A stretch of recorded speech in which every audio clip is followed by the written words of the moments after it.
Hi friends, welcome to Sumi's kitchen. நாம் இன்றைக்கி கோயில் ஸ்டைலில் புளியோதரை எப்படி செய்யலான்ட்டு பார்க்கலாம். இதில் நம்ம அரைக்க போகிற பொடி தாங்க ரொம்ப முக்கியமானது. அந்த பொடி தான் இந்த புளியோதரைக்கு டேஸ்ட்டு தரப்போகுது நமக்கு. வாங்க எப்படி செய்யலான்ட்டு பார்க்கலாம். வீடியோக்குள்ளே போகலாம். புளியோதரை செய்கிறதுக்கு நம்ம ஃபஸ்ட்டு பொடியை அரைச்சிக்கலாங்க. அந்த பொடிக்கு 1/2 டீஸ்பூன் அளவுக்கு வெந்தயம், 1/2 டீஸ்பூன் கடுகு, 1 டீஸ்பூன் உளுந்து, 1 டீஸ்பூன் கடலைப்பருப்பு, 10 வரமிளகா, 1 டீஸ்பூன் மிளகு, 1 டீஸ்பூன் வெள்ளை எள் எடுத்துருக்காங்க, கொஞ்சமாக பெருங்காயம். இது எல்லாத்தையும் நல்லா வறுத்து இப்போ பொடி செஞ்சுக்கலாம். இது எல்லாத்தையும் ஒன்றா சேர்த்து இப்போ நல்லா வறுத்துக்கலாங்க. இது கூடவே 2 டீஸ்பூன் அளவுக்கு தனியா சேர்த்துருக்கேன். தனியாவும் சேர்த்துட்டு நல்லா வறுத்துக்கலாங்க. இந்த மாதிரி நல்லா கோல்டன் ப்ரௌன் கலரில் வறுத்தாச்சு. வறுத்து இதை இந்த அளவுக்கு நம்ம பொடி செஞ்சு வச்சுருக்கோம். இப்போ இது தனியாக இருக்கட்டும். நம்ம பருப்பு தாளிச்சிக்கலாங்க. இப்போது ஒரு 1/4 கப் அளவுக்கு வேர்க்கடலை எடுத்துருக்கேங்க. அது கூடவே 2 டேபிள் ஸ்பூன் அளவுக்கு உளுந்து, 2 டேபிள் ஸ்பூன் அளவுக்கு கடலைப்பருப்பு.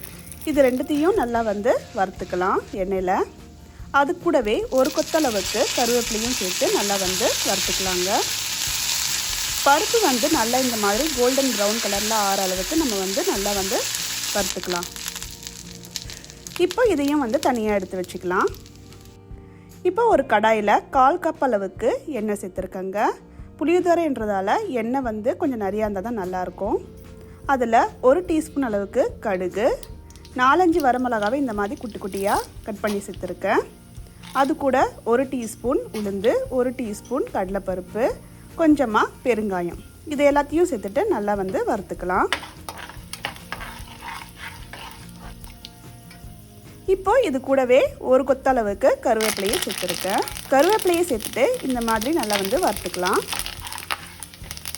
இப்போது இதில் 1/4 டீஸ்பூன் அளவுக்கு மஞ்சள் தூள் சேர்த்துருக்காங்க.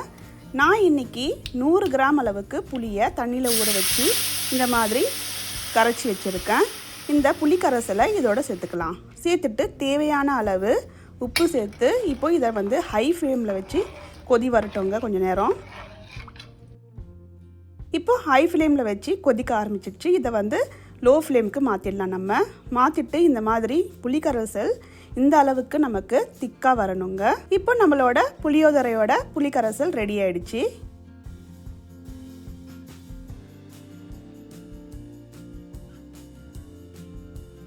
நான் இன்றைக்கி 2 அழாக்கு அளவுக்கு அரிசியை இந்த மாதிரி உப்பு சேர்த்து உதிரி உதிரியாக வடித்து வச்சுருக்கேங்க. அரிசி இந்த மாதிரி ஒன்றோடு ஒன்று ஒட்டாத அளவுக்கு உதிரி உதிரியாக இருக்கணும்.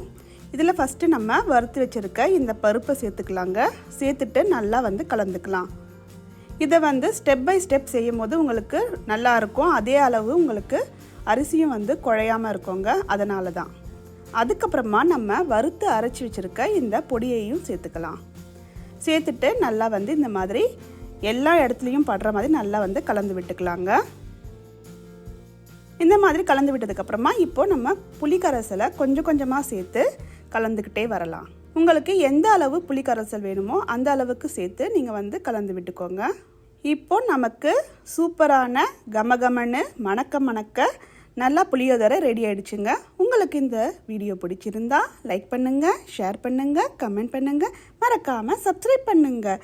மறுபடியும் இன்னொரு வீடியோவில் உங்களை சந்திக்கிறேன். பாய் பாய்.